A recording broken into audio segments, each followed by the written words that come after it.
அப்போ என்னுடைய சாப்பாடு வந்து மறுபடியும் அது ஒரு பெரிய சிக்கல். அப்படிங்கும்போது அப்போ தான் எனக்கு வந்து தமிழ்நாடு கவர்மெண்ட்டில் அம்மா உணவகம்னு சொல்லி ஒன்று இருந்துச்சு. அந்த அம்மா உணவகம் கிட்டத்தட்ட அந்த 84 நாளில் நான் வந்து ஒரு 75 நாளாவது நான் அங்கே சாப்பிட்ருப்பேன். பாருங்களேன், ஒரு அறியாமை எப்படி வந்திருக்கு பாருங்களேன். படிக்கிற விஷயத்தில் அப்போ படித்து தெரிஞ்சிருக்கேன், ஆனால் தெரியாமல் இருந்திருக்கேன். எனக்கு வந்து இன்ஜினியரிங் ப்ரொஃபஷனல் கோர்ஸ் படித்தா இது எலிஜிபிள்ன்றாங்க. சில நேரத்தில் காலைல சாப்பிட மாட்டான், சில நேரத்தில் மதியம் சாப்பிட மாட்டான், சில நேரத்தில் நைட் சாப்பிட மாட்டான். அப்போ ஒரு கட்டத்தில் நினச்சினா எக்ஸாம் கிட்ட நெருங்க நிறைய பேர்கிட்டையும் கடன் வாங்கவும் முடியாது. அப்படி ஒரு இக்கட்டான சூழ்நிலை. நானும் வேலைக்கு போனேன். அப்போ நான் போனது வந்து பார்த்தீங்கன்னா கரும்பு வெட்ட போனேன். நான் 10வது படிக்கிற வரைக்கும் செருப்புன்றது நான் போட்டதில்லை. அந்த புளிச்சக்கரையும் கத்திரிக்காயும் பறித்து பக்கத்தில் இருக்கிற கிராமத்தில் எல்லாத்தையும் நம்ம விற்றேன். 30 ரூபாக்குள்ளே தான் ஃபீஸ் கட்டணும். அந்த ஃபீஸ் வந்து அம்மா கேட்குறேன். இப்போ எங்கள் வீட்டிலலாம் பார்த்தீங்கன்னா நான் 8வது படிக்கிற வரைக்கும் கரண்ட்டே கிடையாதுங்க. நான் அனந்தபுரம் ஹாஸ்டலுக்கு போனதுக்கப்புறம் எனக்கு கிடைச்ச மிகப்பெரிய ஒரு சந்தோஷம் எதுன்னு கேட்டால் சாப்பாடு தான். மூட்டை தூக்கி தான் அதில் கிடைச்ச வருமானத்தை வச்சு தான் எங்களை எல்லோரும் வளர்த்தாரு. யூத் பேப்பரின் இனிய வணக்கம். மறக்காமல் சப்ஸ்கிரைப் பண்ணுங்கள், பக்கத்தில் இருக்க பெல் ஐகானை கிளிக் பண்ணுங்கள். தேங்க்யூ. வணக்கம். என்னுடைய பெயர் க. சத்யராஜ். என்னுடைய சொந்த ஊர் விழுப்புரம் மாவட்டம் காணை ஒன்றியம் அகரம் சித்தாமூர் கிராமம். நான் 2019 நடைபெற்ற குரூப் 1 தேர்வில் வெற்றி பெற்று தற்போது கரூர் மாவட்டத்தில் ட்ரைனிங் டிஎஸ்பியாக இருக்கிறேன். கூட பிறந்தவங்க என்னை சேர்த்து மொத்தம் 4 பேர், 2 அக்கா, ஒரு அண்ணன். என்னுடைய ஆரம்ப காலகட்ட படிப்பு எங்கள் ஊர் கிராமத்தில் நடந்தது. அகரம் சித்தாமூர் கிராமம். அங்கே இருக்கிற ஊராட்சி ஒன்றிய துவக்கப்பள்ளியில் நான் வந்து 5ஆம் வகுப்பு வரைக்கும் படித்திருந்தேன். எங்கள் அப்பா பெங்களூர் மார்க்கெட்டில் சுமை தூக்கு பணியாளராக வேலை பார்த்தாரு. மூட்டை தூக்கி தான் வந்து சம்பாதிச்சார். கிட்டத்தட்ட எங்கள் அப்பா வந்து ஒரு 13 வயசில் வந்து ஒரு பெங்களூருக்கு போனார். அவருடைய 36 ஆண்டுகள் அங்கே வேலை பார்த்து அங்கே சம்பாரித்து அதில் கிடைச்ச வருமானத்தை வச்சு தான் எங்களை எல்லோரும் வளர்த்தாரு. நான் 5வது முடித்த உடனே எங்கள் அப்பா பார்த்தீங்கன்னா என்னை வந்து எங்களுக்கு பக்கத்தில் இருக்கிற பெரிய மேல்நிலைப் பள்ளின்னு பார்த்திங்கன்னா ஒன்று காணை, இன்னொன்று பார்த்தீங்கன்னா கெடார் அப்படின்னு சொல்லிட்டு 2 பெரிய எங்கள் ஊரோட பெரிய ஊர் அது. ஆனால் வழக்கமாக அந்த ஸ்கூலில் வந்து எங்கள் அப்பா என்னை சேர்க்கவே இல்லை. ஆரம்ப காலகட்டத்தில் பார்த்திங்கன்னா நாங்கள் பால்வாடியில் இருந்த அத்தனை பேருமே வந்து பால்வாடியில் படித்து நாங்கள் எத்தனை பேருமே வந்து ஸ்கூலுக்கு போனோம். அப்போ எங்களுடைய பெரிய வாழ்க்கை முறை என்னென்ன இருக்குன்னா, பயங்கரமான விளையாட்டாக இருக்கும். அதுக்கப்புறம் பார்த்தீங்கன்னா எங்கெங்கெல்லாம் தண்ணி இருக்கோ, ஏரி வாய்க்கால் எங்கே இருக்கோ அங்கெல்லாம் மீன் பிடிக்கிறது தான் எங்களோட பெரிய ஹாபியாக இருந்துச்சு. எங்கள் கிராமத்துலேருந்து கிட்டத்தட்ட ஒரு 20 to 25 கிலோமீட்டர் இருக்கும். அவ்வளோ தூரத்தில் இருக்கிற அரசு மேல்நிலைப்பள்ளி அனந்தபுரம் கவர்மெண்ட் ஹையர் செகண்டரி ஸ்கூலில் வந்து என்னை கொண்டு போய்ட்டு சேர்க்குறாங்க. கிட்டத்தட்ட 20-25 கிலோமீட்டர் போயிட்டு வரணுங்கள. அப்போ போகும்போது பார்த்திங்கன்னா எனக்கு போயிட்டு வர்றதுக்கு ரொம்ப சிரமமாக இருக்கும். இது அப்பா பார்த்துட்டு அங்கேயே கவர்மெண்ட் ஹாஸ்டல், அரசு மாணவர் விடுதி அனந்தபுரம், அந்த கவர்மெண்ட் ஹாஸ்டலில் வந்து அப்ளிகேஷன் போட்டார். அது ப்ராசஸ் ஆகிட்டு வர்றதுக்கு கொஞ்சம் டைம் எடுக்கும், அன்றைக்கி இருந்த நடைமுறையாக அப்படிங்க. சரி, அந்த இடைப்பட்ட காலத்தில் பார்த்திங்கன்னா போயிட்டு வர்றதுக்கு எனக்கு ரொம்ப தைரியம் கொடுத்த நாட்கள்னு பார்த்தா தான் கிட்டத்தட்ட எனக்கு ஒரு 3.5 மாதம் கழித்து தான் எனக்கு ஹாஸ்டல் கிடைக்குது.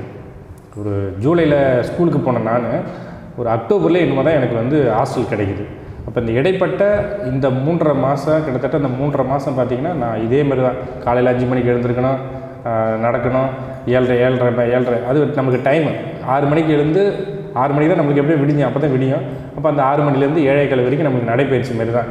நம்ம கரெக்டாக நடந்து வந்து சூரப்பட்டில் பஸ் ஏறணும், சூரப்பட்டில் பஸ் ஏறி அதுக்கப்புறம் வந்து மறுபடியும் அனந்தபுரத்தில் இறங்கி மறுபடியும் அங்கேருந்து ஒரு 1.5 கிலோமீட்டர் நடந்து ஸ்கூலுக்கு வரணும். இந்த மாதிரி தான் நம்மளுக்கு போய்ட்டு இருந்து அப்புறம் எனக்கு வந்து ஹாஸ்டல் கிடச்சிது. என்னை வாழ்க்கையில் என்ன திசை திருப்பின நல்வழிப்படுத்தின ஒரு இடம் எதுன்னு கேட்டால் எங்களுடைய ஹாஸ்டல் தான். நான் இந்த நேரத்தில் ரொம்ப நன்றி சொல்கிறேன் எங்கள் வார்டன் திரு கலியமூர்த்தி அவர்கள். அதாவது நாங்கள் வந்து கரெக்டாக எங்கள் வீட்டிலலாம் சாப்பிட்டோமான்னு எனக்கு தெரியலைங்க. ஆனால் அரசு எவ்வளோ கொடுத்துச்சோ எங்களுக்கு வந்து ஒரு நாளைக்கு ஒரு பையனுக்கு வந்து 250 ரூபா அப்படின்னு செலவு பண்ணுதுன்னா அந்த 250 ரூபாயும் எங்களுக்கு கொண்டாந்து கொடுக்கறதுக்கு அவர் வந்து இது பண்ணார். உண்மையாக எனக்கு ரொம்ப நெகிழ்ச்சியாக இருக்குது. ஏன்னா எங்கள் ஊரில் பார்த்திங்கன்னா எங்கள் வீட்டில் பார்த்திங்கன்னா வருஷத்துக்கு 2 நாள் இட்லி சுட்டாலே பெரிய ஒரு ஆச்சரியமாக பார்ப்போம். நான் அனந்தபுரம் ஹாஸ்டலுக்கு போனதுக்கப்புறம் எனக்கு கிடைச்ச மிகப்பெரிய ஒரு சந்தோஷம் எதுன்னு கேட்டால் சாப்பாடு தான். இது வந்து ஹாஸ்டலில் வந்து சொல்லிக் கொடுக்காத விஷயமே கிடையாது. இப்போ அங்கே ஒரு பசங்கிட்ட இருக்கிற ஒரு பெரிய ஒரு மனப்போக்குன்னா ஹாஸ்டலில் இருந்தாலே அவனுக்கு அதிகமாக வந்து பெருசாக படிக்க மாட்டான், அவனுக்கு வந்து அது ஹாஸ்டலில் ஃப்ரீ சாப்பாடு சாப்பிட்றேன் அப்படின்ற ஒரு எண்ணம் எப்பயுமே இருந்துக்கிட்டே இருக்கான். அது நிறைய பேர் கிரிட்டிசைஸும் பண்ணணும்ல. அது நாங்கள் ஒரு அப்போ ரொம்ப கஷ்டமாக இருந்தால் கூட யோசிச்சு பார்க்கும்போது சார்கிட்டலாம் பேசும்போது அப்படிலாம் கிடையாது. இது வந்து என்ன சொல்கிறது, ஒருவேளை அதெல்லாம் எங்களுக்கு ஒருவேளை இப்போ எங்கள் ஒரு ஹாஸ்டலில் படிக்காமல் எங்கள் அப்பா அம்மா கூட இருந்ததுன்னா கண்டிப்பாக நான் வந்து போகிற டயர்ட்லேயே போயிட்டு படிச்சிருப்பேன்னு எனக்கு தெரியாது. எனக்கு தெரிஞ்சு 465 மார்க்லாம் எடுத்து ஸ்கூல் ஃபஸ்ட்டு வந்த மார்க். அப்போவே நான் சொல்கிறது வந்து பார்த்திங்கன்னா 2000லேருந்து 2005க்குள்ளே நான் சொல்கிற ஒரு இது. அவ்வளோ ஒரு படிப்பு, ராத்திரி முழுக்க படிச்சுக்கிட்டு இருக்க அண்ணங்களை நான் பார்த்தேன். அந்த ஒரு அட்மாஸ்பியரை ஏற்படுத்தி கொடுத்தது வந்து அந்த ஹாஸ்டல் தான். நைட்டு வரைக்கும் படிக்கிறதுக்கு. ஏன்னா அந்த லைட்டு வசதியெல்லாம் நாங்கள் இப்போ எங்கள் வீட்டிலலாம் பார்த்தீங்கன்னா நான் 8வது படிக்கிற வரைக்கும் கரண்ட்டே கிடையாதுங்க. அப்போ கரண்ட் இல்லாத வீட்டில் நான் வந்து எவ்வளோ நாள் தான் விளக்கு வச்சு படிப்பேன். பட் அங்கே வந்து தான் எங்களுக்கு படிக்கும்போது டியூப்லைட்டு எல்லோரும் பாஸ் பண்ணிவிட்டு ஒரு ரேங்க் எடுத்திருப்பாங்க, நமக்கு ரேங்க் வரலையன்றது ஒரு வருத்தமாகவே இருக்கும். அப்போ 6வது படிக்கும்போது அப்போ எனக்கு வந்து குமாரசாமி சார் அப்படின்னு சொல்லி எனக்கு ரொம்ப முக்கியமானவர். ரொம்ப வாழ்க்கையை திசை திருப்பி போட்டவர். அதாவது ஒரு பையனுக்கு அவனுடைய லாங்குவேஜில் புரிகிற மாதிரி சொல்லிக் கொடுத்தா கண்டிப்பாக அவன் வந்து இது பண்ணுவான். அவனுக்கு என்ன தெரியுமோ அவனுடைய லாங்குவேஜில் போய் சொல்லிக் கொடுக்கணும். வருஷத்தில் கவர்மெண்ட் ஸ்கூலில் படிக்கிறதுனால ஃபீஸ் கட்டணுன்றது ஒரு முக்கியமான ஒரு ஃபீஸுனால் ஒன்றும் பெரிய ஃபீஸ் இல்லைங்க. ஒரு 20லேருந்து ஒரு 30 ரூபா, 35 ரூபா, 40 ரூபா அந்த மாதிரி தான் இருக்கும். என்னுடைய நினைவு சரியாக இருந்தால் 50 ரூபாய்க்குள்ளே தான் இருக்கும். அந்த 50 ரூபான்றது அந்த காலகட்டத்தில் ஒரு வருது. ஏன்னா இப்போ அப்பா ஒரு நாளைக்கு வேலைக்கு போனாங்கன்னா அன்றைக்கி அதிகபட்ச கூலியை வந்து ஒரு 40 ரூபா இருக்கும். அம்மா ஒரு நாளைக்கு வேலைக்கு போனாங்கன்னா ஒரு 20 ரூபா இருக்கலாம் அதிகபட்சம். அப்போ எனக்கு ஒரு 35 ரூபா ஃபீஸ் கட்டுன்னு சொன்னால் எங்கள் அம்மா வந்து என்ன பண்ணால் 2 நாள் வந்து ஒரு களை வெட்டவோ இல்லை வந்து களை பறிக்கவோ இல்லை நடவோ ஏதோ ஒரு அந்த சூழ்நிலை வந்து 2 நாள் வேலைக்கு போகணும். 8th படிக்கும்போது பார்த்திங்கன்னா எனக்கு எங்கள் வீட்டில் வந்து நடக்கக்கூடாத ஒரு ஒரு அசம்பாவிதம் நடந்துருச்சு. அது ஒரு பெரிய விஷயம், தப்பான ஒரு சமூகத்தில் கிடையாதுங்க. அப்போ அப்பா என்ன பண்ணார், ரொம்ப விரக்தி ஆகிட்டு அவர் மனசு ரொம்ப சோர்வாயிட்டு வீட்டை விட்டு கிளம்பி போயிட்டாருங்க. அவர் எங்கே போனார்னு எங்களுக்கும் தெரியாது. அம்மா மட்டும்தான் வீட்டில் இருந்தாங்க. பெரிய அக்காவுக்கு கல்யாணம் ஆகிட்டு அவங்க இது இருந்தாங்க. சின்ன அக்காவுக்கும் கல்யாணம் ஆகிடுச்சிங்க. அண்ணனும் என்ன பண்ணிட்டாருன்னா 9வது வரைக்கும் படித்தவர் 2002 என்ன பண்ணிட்டாருன்னா சும்மா மார்க்கெட்டுக்கு போகிறேன்னு சொல்லி போயிட்டு வந்தாருங்க. அப்படியே அங்கேயே செட்டில் ஆகிட்டார். அப்போ அம்மா மட்டும்தான். நான் அனந்தபுரத்தில் படிக்கிறேன், அம்மா வந்து அகரஸ்தாமில் இருக்காங்க. அப்போ நான் என்ன பண்ணுறேன்னா மாதத்தில் ஒரு நாள் வீட்டுக்கு போவேன். அப்போ மாதத்தில் ஒரு நாள் பர்மிஷன் கொடுப்பாங்க ஹாஸ்டலில், நம்ம கிளம்பி வீட்டுக்கு போகிறேன். அப்போ பார்க்கும்போது அம்மா வந்து எப்படி இருக்காங்க. ஸோ இப்படியே அந்த இருக்கும்போது பார்த்தோன்னா அம்மா சொல்லி என்கிட்ட ரொம்ப அழுகுறாங்க. அப்போ அம்மாவுக்கு ஆறுதல் சொல்கிறதுக்கு யாரும் இல்லைங்க. அப்போ நம்ம அப்படியே இருக்கிறோம். இதில் என்ன ஆச்சுன்னா அந்த 8வது படிக்கும்போதெல்லாம் பார்த்திங்கன்னா வீடு வந்து கூரை வீடு தாங்க. ஏன்னா மழை பெஞ்சால் ஒழுக ஆரம்பிச்சிடும். அப்போ எங்கள் வேலையை என்னென்னா நைட்டில் வந்து மழை ஒழுக ஆரம்பிச்சிச்சுன்னா ஒரு வீட்டுக்குள்ளே ஒரு பள்ளத்தை தோண்டிடுவோம். எல்லா இடத்துலையும் ஒழுகாதுங்க, ஒரு சில இடத்துல ஒழுக ஆரம்பிச்சிடும். பள்ளத்தை தோண்டி நல்ல அடமழை பெஞ்சிச்சுன்னா மழை வந்து வீட்டுக்குள்ளே வர ஆரம்பிச்சிடும். அப்போ என்ன ஆகிடுச்சுன்னா மழை தண்ணி எல்லாத்தையும் ஒரு குட்டை மாதிரி அந்த வெட்டி அந்த இடத்துல சேகரித்து மழை தண்ணியை இறக்கிற வேலை தான் எங்களோட வேலை. நமக்கு தான் ஏற்கனவே வந்து ஒரு அனுபவம் இருக்குங்களே, வாய்க்கால்லையும் ஏரிலையும் மீன் இறைச்ச ஒரு அனுபவம். அதுமாதிரி நாங்கள் என்ன பண்ணோன்னா உட்காந்து இறக்கிற வேலை தான். இந்த மாதிரி ஒரு சூழ்நிலை. அப்போ அந்த 8வது படிக்கும்போது என்ன ஆகிடுச்சுன்னா ஃபீஸ் கட்டுறதுக்கு எனக்கு காசு ரொம்ப இல்லாமல் அந்த டைமில் தான் நான் யோசிக்கிறேன். ஏன்னா அது வரைக்கும் எனக்கு கஷ்டமே தெரியலைங்க. காலையில் சாப்பாடு, மதியம் சாப்பாடு, நைட்டு சாப்பாடு. ஹாஸ்டல் வந்ததுக்கப்புறம் எனக்கு எந்த குறையும் வைக்கலைங்க. அம்மா மட்டும் தனியாக இருக்கிறாங்க. இப்படி ஒரு இக்கட்டான சூழ்நிலை. 30 ரூபாக்குள்ளே தான் ஃபீஸ் கட்டணும். அந்த ஃபீஸ் வந்து அம்மா கேட்குறேன். வந்து போகிறதுக்கு பஸ் பாஸு, அதனால் காசு வேண்டாம், நேராக வந்துடுவேன், வந்துட்டு இது பண்ணுவேன். அப்புறம் அம்மா என்ன சொல்கிறாங்கன்னா கொல்லிக்கு போ, என்ன இருக்கோ அதை எடுத்து போய் விற்றுட்டு இது பண்ணணும். அப்போ வந்து கத்திரிக்காயும் அந்த இதுவும் போட்டிருந்தாங்க. நான் எனக்கு கிட்டத்தட்ட 10 நாளே இது மாதிரி லீவு போட்டிருந்தேன். லீவு போட்டு எங்கள் நிலத்தில் இருக்கிற அந்த புளிச்சக்கரையும் கத்திரிக்காயும் பிரித்து பக்கத்தில் இருக்கிற கிராமத்தில் எல்லாத்தையும் நம்ம விற்றேன். சந்தோஷமாக தான் விற்றேன், ஒன்றும் பெரிய கஷ்டத்தோடு வைக்கல. எதுக்கு இந்த சுச்சுவேஷன் நான் சொல்கிறேன்னா அந்த ஒரு சூழ்நிலை சிந்திக்க வச்சுது. வாழ்க்கைனா எப்படி, கஷ்டம்னா எப்படி, அப்பா இல்லைனா என்ன மாதிரி ஒரு சூழ்நிலை நமக்கு வந்துடும், குடும்பம்னா நமக்கு எவ்வளோ ஒரு முக்கியமான ஒரு விஷயம் அப்படின்னு சொல்லி என்னை சிந்திக்க வச்ச ஒரு விஷயம். சமுதாயத்தில் கண்டிப்பாக நம்மளை வந்து கை தூக்கி நிறுத்துகிற ஒரே ஒரு விஷயம் கல்வி தான் அப்படின்றது எனக்கு வந்து கொஞ்சம் கொஞ்சமாக புரிய ஆரம்பிச்சிது. 10th 422 மார்க்கு 500க்கு எடுத்திருக்கேன். ரொம்ப சந்தோஷப்பட்டாங்க அம்மா. அப்போ எங்கள் அப்பா வந்து கோயம்புத்தூரில் இருக்கார். ரிசல்ட் வந்துருச்சு, 10வது தேர்ச்சி அப்படின்னு சொல்லி இந்த நியூஸ்லலாம் இந்த பேப்பர்லலாம் வரும்போது பார்த்துட்ருக்காரு. பேப்பர் வாங்கி என் நம்பர் அவருக்கு தெரியும், கேட்டிருந்தார். 10வது தெரிஞ்சுன்னா எங்கள் அப்பா பார்த்துருக்காரு. கோயம்புத்தூர் பேப்பரே ஃபுல்லாக அழைச்சிட்டாரு. என் நம்பரே இல்லை. அவர் மொதல் புள்ள படிக்கும், 2வது புள்ள படிக்கும், 3வது புள்ள படிக்கும், சரி கடைசி புள்ளையாவது படிக்கும் அப்படின்னு சொல்லி இது பண்ணவர். இவனும் ஃபெயில் ஆகிட்டானான்னு சொல்லி பயங்கர ஒரு வருத்தம் இருக்குது. அவர் என்கிட்ட வந்து அதுக்கப்புறம் சொன்னார். 2 நாள் ரிசல்ட் வந்து 2 நாள் கழிச்சு அவர் கோயம்புத்தூரில் பேப்பரில் பார்த்துட்டு ஊருக்கு வந்து இறங்கின உடனே எல்லோரும் அந்த மனநிலையே வராரு. சரி இவன் படிக்கலையே அப்படின்றது. டீ கடையில் இருக்கிறவங்களாம் பயங்கர சர்ப்ரைஸ் கொடுத்துருக்காங்க. என்னப்பா சித்தாமூரில் ஒரு பையன் வந்து பார்த்தோன்னா நல்ல மார்க் எடுத்திருக்கானா அப்படின்னோடனே அது நம்ம கலியமூர்த்தியோட பையன் தான் அப்படி சொல்லி சொல்லாங்க. இவருக்கு நம்பவே முடியல. ஊருக்கு வந்திருக்காரு. ஊருக்கு வந்தால் பரவாயில்லப்பா நீங்கள் பட்ட கஷ்டத்துக்கு உன் பையன் பயங்கரமாக தூரம் போகுது, 422 மார்க் எடுத்துட்டானாமே அப்படின்னோடனே அவருக்கு எப்படி சொல்கிறதுனே தெரில. வீட்டுக்கு நேராக வந்தார். ஒரு 6 மணி வாக்கில் தானே, ஏன்னா நடந்தானே வந்துங்க வந்தார். வந்துட்ட உடனே நான் தூங்கி எழுந்திருக்கேன். வந்து கேட்குறாரு என்ன அப்படின்னு கேட்குறாரு. நம்ம அதான் அப்பா கிட்ட எப்பவுமே டிஸ்டன்ஸ் கீப் அப் பண்ணுறாளேச்சே. அம்மாவும் சொல்கிறாங்க, நானும் சொல்கிறேன். எனக்கு இன்னும் நல்ல ஞாபகம் இருக்குது. எங்கள் அப்பா கிட்ட நெருக்கமாக இருந்தனால என்னை ரொம்ப கட்டி பிடிச்சி பயங்கரமாக சந்தோஷமாக இருந்தார். என்ன ஒரு விஷயம் என்னென்னா, என்னுடைய 15 வயசு வரைக்கும் எங்கள் அப்பா கிட்ட கூட நான் உட்கார மாட்டேன். ஏதோ ஒரு கட்டாயத்தின் பேர் தான் உட்காரும். அதேமாதிரி எங்கள் அப்பாவை வந்து அப்பா அப்படின்னு சொல்லிட்டு ஆசையாக கூட நான் கூப்பிடவே மாட்டேன். அவர் எதாவது கேள்வி கேட்டாலும் பேசுவேன். அன்றைக்கி தான் ஃபஸ்ட்டு டைமாக எங்கள் அப்பாவுடைய என்னை கட்டி பிடிச்சி ரொம்ப சந்தோஷப்பட்டு இது பண்ணார். என்ன பண்ணார், என்னை கூட்டிகிட்டு போகிறாரு. எனக்கு வாழ்க்கையில் மிகப்பெரிய பரிசுன்னு கேட்டால் அதுதான், பெரிய கிஃப்ட்டுன்னு கேட்டால். ஏன்னா நான் 10வது படிக்கிற வரைக்கும் செருப்புன்றது நான் போட்டதில்லை. நான் 10வது முடித்த உடனே எங்கள் அப்பா நான் 422 மார்க் எடுத்துன்ற ஒரே காரணத்துக்காக என்னை கூட்டும் போய் 55 ரூபா கொடுத்து பேரக்கான் செப்பல் வாங்கி கொடுத்தாரு எனக்கு. நான் 10வதில் எவ்வளோ நாள் கண் முடிச்சு படித்தோமோ அதுக்கு ஆப்போசிட்டான ஒரு வாழ்க்கையை வந்து 11வது படிக்கும்போது ஜாலியாக இருக்கும். இப்போ 12வது எக்ஸாம் நடக்கும்போதெல்லாம் பார்த்திங்கன்னா நான் நல்ல மேட்ச் பார்த்தேன். ஊருக்கு வந்துடுவேன். அப்போ ஹாஸ்டலில் உட்காந்து படிக்காமல் கிராமத்துக்கு வந்தேன். நான் பண்ண பெரிய மிஸ்டேக் அதுவாக கூட இருக்கலாம். எக்ஸாம் எழுதிட்டு ஊருக்கு வரேன். நான் வரும்போது எங்கள் அப்பாவோட நம்பிக்கையை சத்தியமாக நான் காப்பாற்றலைன்னு சொல்லி நான் வரும்போது ரொம்ப ஃபீல் பண்ண நாள் வந்து மார்ச் 20ன்னு நினைக்கிறேன். அதான் என்னுடைய கடைசி எக்ஸாம் நடந்தது. நான் ரொம்ப ஃபீல் பண்ணிட்டு தான் வீட்டுக்கு வந்தேன். இப்போ 12வது முடிச்சுட்டு வீட்டில் கொஞ்சம் நமக்கு ஆரம்பத்துலேருந்து வறுமையில் தான் நம்ம இருக்கிறோம். அப்போ நான் என்ன பண்ணேன், மெட்ராஸுக்கு அப்போ தான் ஃபஸ்ட் டைமே நான் மெட்ராஸுக்கு வரேன். வந்துட்டு அமைஞ்சிக்கரை மார்க்கெட்டில் ஒரு கடையில் வேலை பார்க்குறேன். அந்த கடையில் வேலை பார்க்கும்போது காய்கறி கடை தான் வேலை பார்த்துட்டு இருந்தனாலே வந்து எனக்கு வந்து பார்த்தீங்கன்னா ரிசல்ட் வந்துருச்சு. நான் 850 மார்க் தான் எடுத்திருந்தேன். நான் இப்போ மெட்ராஸில் வேலை பார்க்குறேன், ஊருக்கு போகிறேன். எங்கள் அப்பா வெளியில் வேலை பார்த்துட்டு இருந்தார், அவரும் ஊருக்கு வராரு. ஊருக்கு வந்துட்டோடனே நான் சோகமாக இருக்கிறது அவர் தெரியுது. கிட்டத்தட்ட நான் ஒரு எனக்கு என்ன கஷ்டம்னா மார்க் கம்மியாக எடுத்துன்றதுலாம் எனக்கு வருத்தம் பெருசாக கிடையாதுங்க. எங்கள் அப்பாவுக்கு அப்படின்ற மாதிரி யோசிச்சுட்டு தான் நான் ரொம்ப ஃபீலாக இருந்தேன். அப்புறம் வந்துட்டு எங்கள் அப்பா வந்து என்னை கேட்டார், இதான் மார்க்குன்னொடனே நான் ரொம்ப ஃபீல் ஆகிட்டேன். சொன்னேன் இது மாதிரி நீங்கள் சொன்ன விஷயத்த நான் வந்து இருப்பேன். ஏன்னா நான் 10வது படிக்கும்போது அவர் என் மேலே நம்பிக்கை வைக்கல, ஆனால் நான் நம்பிக்கை காப்பாற்றிட்டேன். 12வது படிக்கும்போது நம்பிக்கை வச்சார், ஆனால் நான் காப்பாற்ற முடியல அப்படின்றது எனக்கு ஒரு இதுவாக இருந்துச்சு. அப்போ எங்கள் அப்பா சொன்ன ஒரு வார்த்தை,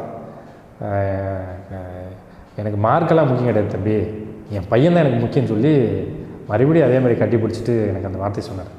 எனக்கு அந்த நாட்கள் நான் மார்க் அதிகமாக வாங்கி ஆனந்த கண்ணீரில் எங்கள் அப்பா இருந்த அந்த சூழ்நிலையும் சரி, நான் +2 படிக்கும்போது மார்க்கு கம்மியாக எடுத்து அந்த இக்கட்டான சூழ்நிலையில் எங்கள் அப்பா வந்து என்னை கட்டி பிடிச்சி எனக்கு மார்க் பெருசு இல்லைடா, நீ தான் எனக்கு பெருசு அப்படின்னு சொல்லி இது பண்ணார். அப்போ தான் என்ட்ரன்ஸ் எக்ஸாம் இல்லைன்னொடனே உனக்கு என்ன பிடிக்குதோ நீ போய் இது பண்ணார். அப்புறம் நம்ம நிறைய பேர்கிட்ட கேட்டு இது பண்ணும்போது இன்ஜினியரிங்க்கு ஒரு அப்ளிகேஷன் போட்டோம். இது பார்த்தீங்கன்னா நம்மளுக்கு காலேஜுக்கு போனால் அப்ளிகேஷன் வாங்குறது, இதுமாதிரி பஸ்ஸில் போயிட்டு வர்றது, இதெல்லாம் செலவாகிறதுலாம் என்ன பண்ணேன்னா, அப்போ வந்து நான் ஏற்கனவே சொன்ன மாதிரி தான் எங்கள் கிராமத்தில் யாருமே சும்மா இருக்க மாட்டாங்க, ஏதாவது ஒரு வேலைக்கு போவாங்க பசங்க. நானும் வேலைக்கு போவேன். அப்போ நான் போனது வந்து பார்த்தீங்கன்னா கரும்பு வெட்ட போனேன். கரும்பு தோட்டத்திலேருந்து நம்ம வேலை செஞ்சுட்டு அனானிஸ்ட்டில் போய்ட்டு கவுன்சிலிங்கில் முடிச்சுட்டு ஆதிபராசக்தி இன்ஜினியரிங் காலேஜில் கவர்மெண்ட் காலேஜில் சில கோர்ஸ்லாம் இருந்து நான் விட்டுட்டு எனக்கு அந்த ரொம்ப தூரமாகவும் போயிடக்கூடாதுன்னு சொல்லி மேல்மருவத்தூர் ஆதிபராசக்தி இன்ஜினியரிங் காலேஜில் கம்ப்யூட்டர் சயின்ஸு வந்து எடுத்து படிக்க ஆரம்பித்தேன். அதுக்காக சாக்ரிஃபைஸ் பண்ணி இருக்கிற நிலங்களை எல்லாத்தையும் வந்து ஒரு எழுதி கொடுத்துட்டு தான் நம்மளுக்கு கடை வாங்கியிருக்காரு. வாங்கிட்டு வந்து என்னை சேர்க்குறாரு. வருஷம் ஃபஸ்ட்டு வருஷம் மட்டும் தான் நம்ம காசு வாங்கி கட்டுற மாதிரி இருந்தது. அப்புறம் லோன் வாங்கி திருப்பி அவங்கக்கிட்ட கொடுத்தாச்சு. மேற்கொண்டு 2வது வருஷம் 3வது வருஷம்லாம் கரெக்டாக அந்த டைமுக்கு வந்து பேங்க்லேருந்து கொடுத்தாங்க. இந்த 4வது வருஷம் நம்ம படிக்கும்போது எனக்குள்ள ஒரு இது சத்தியமாக சொல்கிறேன், இந்த சாஃப்ட்வேர் ஃபீல்டு நமக்கு கண்டிப்பாக ஒத்து வராது அப்படின்றத எனக்கு நல்லாவே புரிய வச்சிருச்சு. நம்மளுடைய பலம் நமக்கு தெரியுங்களா, ஏதோ ஒரு விஷயம் சொல்கிறாங்க, அந்த விஷயத்துக்கு உன்னால் ஒரு கோடிங் எழுத முடியுமா அப்படின்னு கேட்டால் என்னை பற்றி எனக்கு தெரியும், கண்டிப்பாக எழுத முடியாதுன்றது எனக்கு நல்லா தெரிஞ்சிச்சு. அப்போ நான் என்ன பண்ணேன்னா இந்த துறையில் இருக்கக்கூடாது. அப்போ அப்பாவுக்கு சின்ன வயசுலேருந்து ஒரு ஆசை, நல்ல ஒரு கவர்மெண்ட் வேலைக்கு போகணும்னு சொல்லி அவர் என்கிட்ட சொல்லியிருக்காரு பல வாட்டி. நானும் +2 முடிச்சுட்டு இன்ஜினியரிங் கிடைக்கலாம், ஒருவேளை போலீஸ் ஆகிறதுக்கு எல்லா முயற்சியும் நான் மேற்கொண்டேன். 11 நான் காலேஜை முடிக்கிறேன். முடிச்சுட்டு வெளியே வரும்போது ஆல் கிளியரு, நல்லா படிச்சிருந்தேன்.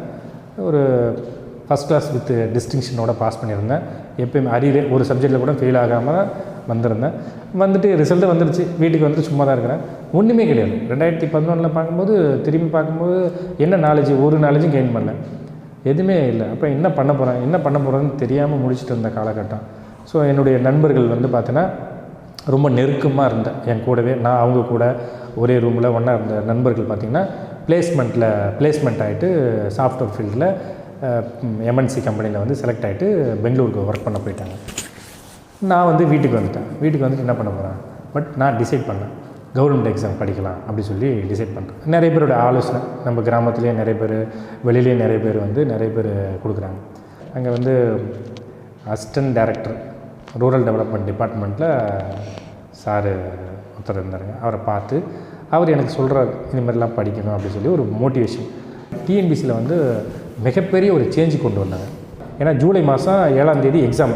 அப்போ நம்ம படிக்கிறோம்.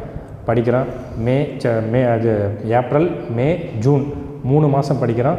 படிச்சுட்டு 7/7 ஃபஸ்ட்டு எக்ஸாம் போய் டிஎன்பிசியில் அட்டன் பண்ணிவிட்டு எழுதிட்டு வெளியே வரும்போது நமக்கு தெரிஞ்சது கண்டிப்பாக ஃபெயில் ஆகிடணும். ஏன்னா நம்ம பார்த்த மாதிரி அதுக்கு ஏற்ற மாதிரி நம்ம தயாராகலைன்றது நல்லா தெரிஞ்சுது 3 மாதத்தில், ரொம்ப கம்மியான நாளில். சரி, அடுத்தது குரூப் 2 அப்படி சொல்லி ஒரு கால்ஃபர் வந்துச்சு. கிட்டத்தட்ட ஒரு 2000 போஸ்ட்டு என்னமோ கால்ஃபர் பண்ணியிருந்தாங்க. நாங்கள் அதுக்கு வந்து படிக்கணும்னு சொல்லி முடிவு பண்ணி அப்படியே கண்டினியூவாக போயிட்டுருக்கு. சென்னையில் ப்ரிப்பரேஷன் இருக்கிறப்ப நம்மளுக்கு இருந்த பெரிய ஒரு சவால்கள் பார்த்தீங்கன்னா தங்கிறதுக்கான ஒரு இடம், சாப்பிட்றதுக்கான சாப்பாடு. அப்படி இருக்கும்போது பார்த்திங்கன்னா அது பெரிய ஒரு சோதனை களமாக இருந்துச்சு. ரொம்ப கஷ்டப்பட்ட நாள். அதுதான் பெரிய ஒரு சேலஞ்சிங்காக இருந்துச்சு. ஏன்னு கேட்டால் 2011 நான் காலேஜ் முடிச்சுவேன். 2012 ஏப்ரல், மே அப்படி தான் நான் வந்து டிஎன்பிசி படிக்கிறேன். குரூப் 2க்கு குரூப் 4க்கு தான் நான் படிக்க இது பண்ணுறேன். அப்படி ஸ்டார்ட் பண்ணும்போது பார்த்தீங்கன்னா அந்த இடைப்பட்ட காலத்தில் பார்த்தீங்கன்னா என்னுடைய நண்பர்கள் வந்து பார்த்திங்கன்னா ஒரு வருஷம் வந்து சாஃப்ட்வேர் ஃபீல்டில் வேலை பார்த்து சம்பாரிச்சிருப்பாங்க. அதில் எங்கள் அண்ணனுக்கு ரொம்ப நெருக்கமானவங்க, தெரிஞ்சவங்க எல்லாருமே இருக்கும்போது பார்த்தீங்கன்னா எங்கள் வீட்டில் கொஞ்சம் ப்ரெஷர் ஏறிக்கிட்டே இருக்குது. பாரு, எல்லார் வீட்லேயும் சொல்கிற மாதிரி தான், எல்லார் வீட்லேயும் சொல்கிற மாதிரி தான். இப்போ நண்பர்கள் படித்தாங்க, வேலைக்கு போனாங்க, அவங்க குடும்பம்லாம் நல்லா போகுது, இவன் மட்டும்தான் சொல்கிற பேச்சு கேட்க மாட்டான், ஏதோ படிக்க போகிறான் அப்படின்ற மாதிரி. அந்த இக்கட்டான சூழ்நிலையில் எங்கள் அப்பா எங்கள் அம்மாவும் அவனுக்கு என்ன தோணுதோ அவன் பண்ணட்டும், அவனை விட்டுருங்க, அவன் வழியில் விட்டுருங்க அப்படின்ட்டு. ஒரு நாளும் நம்மளை வந்து அவருக்கு நல்லா தெரியும், இவ்வளோ கிட்டத்தட்ட ஒரு மாதத்துக்கு வந்து குறைஞ்சபட்சம் ஒரு 4000-5000 ஆகுன்றது அவருக்கு தெரியும். அவர்கிட்ட காசு இல்லைன்னா கூட அந்த காசை எப்படியாவது கடை வாங்கியாவது கொடுக்குற அளவுக்கு இருந்தார். சில நேரத்தில் கொடுக்க முடியும், சில நேரத்தில் கொடுக்க முடியாது. டிஎன்பிசி என்ன சொல்லுதுன்னா, இதுதான் சிலபஸ்ஸு, இந்த சிலபஸுக்கான உண்டான புத்தகம் எதுன்னு கேட்டால் ஸ்கூல் புத்தகம். தமிழ்நாடு கவர்மெண்ட்டு, தமிழ்நாடு அரசு பாடநூல் கழகத்தால் வெளியிடப்பட்டிருக்கிற ஸ்கூல் புத்தகத்தில், அதுவும் 6லேருந்து 12வது வரைக்கும் இருக்கிற புத்தகத்தில் தான் நாங்கள் கேட்போம் அப்படின்னு அவங்க சொல்கிறாங்க. இந்த விளக்கத்தை சொல்லி அவர் இந்த புத்தகத்தில் தான் நாங்கள் கேட்போன்னு சொன்னதுக்கப்புறம் எங்களுக்கு பெரிய ஒரு நம்பிக்கை வந்துடுச்சு. அப்போ நம்மளுக்கு வெளியில் போயிட்டு ப்ரைவேட் மார்க்கெட்டில் இருக்கிற பொருளை வாங்க வேண்டிய அவசியம், இப்போ புத்தகத்தை வாங்க வேண்டிய அவசியம் நமக்கு தேவைப்படல. அப்போ நாங்கள் என்ன பண்ணுவோம்னா, நாங்கள் நேராக பள்ளி கல்வித்துறைக்கு போவோம், ஸ்கூல் புத்தகம் நாங்கள் வாங்கிட்டு வந்துடுவோம். வாங்கிட்டு வந்து 6லேருந்து 12வது வரைக்கும் இருக்கிற புத்தகம் அத்தனை புத்தகத்தையும் நம்மக்கிட்ட இருக்கும். அப்போ நண்பர்களோட உதவியில் என்ன பண்ணோம் அப்படின்னா, அப்போ நமக்கு புத்தக செலவு வந்து பெருசாக இல்லை. நமக்கு இருந்த பெரிய ஒரு இதுன்னு கேட்டால் தங்குறதுக்கான இடமும் சாப்பிட்ற சாப்பாடு, அப்புறம் போயிட்டு வர டிரான்ஸ்போர்ட்டு. ஏன்னு கேட்டால் என் ரூம்லேருந்து நான் இன்ஸ்டியூட்டுக்கு போயிட்டு வந்தேன்னா அப்போ நான் ஆட்டோவில் போயிட்டு வரணும். ஒரு ஆட்டோவுக்கு போயிட்டு வரது கூட 7 ரூபா ஆகும். போகிறதுக்கு 7 ரூபா, வரதுக்கு 7 ரூபா. சென்னையை பொறுத்தளவுக்கு ரொம்ப விலை எல்லாத்துலேயுமே ஜாஸ்தி. அப்போ போயிட்டு வரேன்னா 7 ரூபா 14 ரூபா. அந்த 14 ரூபான்றது ஒரு பெரிய ஒரு விஷயமா இருக்குது. ஏன்னா அந்த சின்ன ரூமு நல்ல ஞாபகம் இருக்குது. நாங்கள் 4 பேர் தங்கியிருந்தோம். அந்த ரூமோட அளவு பார்த்திங்கன்னா ஒரு 12க்கு 15. அப்போ ஒரு ஆளுக்கு பார்த்திங்கன்னா கிட்டத்தட்ட ஒரு 1000 ரூபாயிலிருந்து 1500 வரைக்கும் வரும் நமக்கு வாடகை மட்டுமே. சாப்பாடு பில்லு பார்த்திங்கன்னா டெய்லியும் கொடுத்து சாப்பிட்ற மாதிரி வரும். அப்போ நமக்கு வந்து என்னாச்சுன்னா, இந்த மாதிரி செலவுகள்லாம் அதிகமாக நம்மளோட தேவைகளை குறைக்க வேண்டியதாக போச்சு. அப்போ நம்மளுக்கு என்ன, புத்தகம் போய்ட்டு ஒரு 1000 ரூபா கொடுத்தா ஸ்கூல் புத்தகம் அத்தனை புத்தகம் கொடுத்துட்டாங்க, வாங்கிட்டு வந்துச்சிட்டேன். மற்ற செலவுன்னு பார்த்தா இது இருந்துச்சு. அப்போ இதுக்காக எப்படி குறைக்கலாம் அப்போ நமக்கு ஆட்டோவில் போகிறதுக்கு வந்து ஒரு 2 கிலோமீட்டருக்கு நமக்கு போகிற மாதிரி இருக்குன்னா நமக்கு அந்த 2 கிலோமீட்டர் நடந்து போயிடலாம் அப்படி சொல்லி கூட நம்ம இது பண்ணேன். நானும் பயணப்பட்டேன். அதுவும் நம்மளுக்கு ஒரு நல்ல ஒரு இதுவாக இருந்துச்சு. அப்போ நம்ம இன்ஸ்டியூட்டுக்கு நடந்தே போகிறது, நடந்தே வர்றது அப்படின்றது. ஸோ இந்தமாரி காலகட்டத்தில் தான் 2012 ஒரு பெரிய ஒரு கண்டிப்பாக பாஸ் பண்ணியே தீரணும். ஏன்னா நம்ம கூட படித்த நண்பர்கள் அத்தனை பேரும் நம்மளுக்கு நெருக்கமானவங்க நல்ல வேலையில் இருக்காங்க, நல்ல சம்பளம் வாங்குறாங்க அப்படின்னும்போது நம்ம வீட்டில் எதிர்பார்ப்பாங்கன்ற ஒரு இது அவங்களுக்கு அதை புரிஞ்சிக்கிற பக்குவம் இல்லைனா கூட ஆசைப்படுவாங்க. எல்லோரும் வேலைக்கு போயிட்டாங்க, நாளைக்கு பேசும்போது ஒரு சூழ்நிலை வரும்போது இருக்காங்க. ஸோ அந்தமாரி ஒரு சூழ்நிலை இருக்கும்போது எனக்கும் ப்ரெஷர் ஏறிக்கிட்டே தான் இருந்துச்சு. எப்படியாவது படிக்கணும் அப்படின்ற மாதிரி இருக்கேன். அப்போ இவங்களுடைய கைட்லைன்ஸில் உட்காந்து படித்தோம். படிக்கும்போது பார்த்தீங்கன்னா எனக்கு இன்னும் நல்லா ஞாபகம் இருக்குது. கிட்டத்தட்ட ஒரு 4 மாதம். ஏன்னா நான் ஏப்ரல் மாதம் படிக்க போனவன். நான் எழுதின எக்ஸாம் வந்து பார்த்திங்கன்னா நவம்பர் மாதம் தான் எழுதுகிறேன் எக்ஸாம். 4/11 தான் 2012 தான் அந்த குரூப் 2 எக்ஸாம் எக்ஸாம் வைக்கிறாங்க. நான் அதை அட்டன் பண்ணுறேன் அந்த எக்ஸாம். ஸோ இந்த இடைப்பட்ட காலத்தில் இது பண்ணுறேன். இந்த இடைப்பட்ட காலத்தில் அப்பாவுக்கும் ரொம்ப தொந்தரவு கொடுக்கக்கூடாது, நம்மளுடைய இதுவும் இது பண்ண சொல்லிட்டு எனக்கு தெரிஞ்சு ரொம்ப என்னுடைய சோதனை காலம்னு பார்த்திங்கன்னா அதுதான். சாப்பாட்டுக்காக ரொம்ப கஷ்டப்பட்டது. ஏன்னா நான் சாப்பாட்டுக்காக என்னைக்கும் கஷ்டப்பட்டதே கிடையாது. நான் படித்தது கவர்மெண்ட் ஹாஸ்டலில். எது இருக்கோ இல்லையோ ஹாஸ்டலில் சாப்பாடு இருக்கும். அந்த சூழ்நிலையில் வளர்ந்தவனுக்கு இங்கே ரொம்ப ஒரு வித்தியாசமாக இருந்தது. ஒரு சில நேரத்தில் காலைல சாப்பிட மாட்டான், சில நேரத்தில் மதியம் சாப்பிட மாட்டான், சில நேரத்தில் நைட் சாப்பிட மாட்டான். அப்போ ஒரு கட்டத்தில் நினச்சினா எக்ஸாம் கிட்ட நெருங்க நிறைய பேர்கிட்டையும் கடன் வாங்கவும் முடியாது. அப்படி ஒரு இக்கட்டான சூழ்நிலை. அப்போ ஒரு நாளெல்லாம் பயங்கரமாக சில நேரத்துலலாம் பார்த்திங்கன்னா 22, 23 தேதி ஆகிடுச்சினாலே நமக்கு வந்து ஒரு பயங்கர ஃபினான்ஷியலாக ஒரு தட்டுப்பாடு வந்துடும். நமக்கு பணம் பெரிய ஒரு சிக்கலாகிடும். அப்போ சாப்பிடக்கூடிய சூழ்நிலை வராது. என்னுடைய தேவைகளை வந்து எப்படியாவது குறைச்சிக்கணும்னு சொல்லி நிறைய நாள் சாப்பிடாமல் இருக்கிறது. ஃப்ரெண்ட்ஸுங்க சாப்பிட கூப்பிட்டா கூட நம்ம என்ன பண்ணுறது, இல்லை எனக்கு பசிக்கலை அப்படின்னு சொல்கிறது.